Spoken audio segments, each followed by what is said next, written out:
নমস্কাৰ। কবিতাৰ শিৰোনাম দেশত বলিছে বলিয়া বতাহ। কবি ৰাধেশ্যাম নাথ।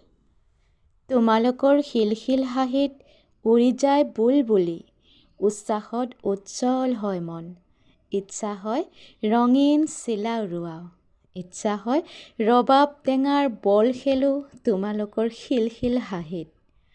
অনুভৱ কৰোঁ সুঠাম খৰাৰ চিচিয়নি, এই উচ্ছ্বাসক ধৰি ৰাখা সযতনে। দেশত বলিছে বলিয়া বতাহ। মনবোৰ নিজস্ব হৈ থকা নাই।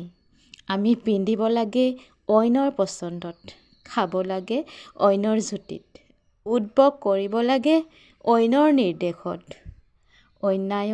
অন্যায়ৰ প্ৰতিবাদ কৰা, সুঠাম খৰাবোৰ সৈনিক কৰি তোলা, ধনুবৰত টংকাৰ দিয়া। দেশত বলিছে বলিয়া বতাহ। ধন্যবাদ।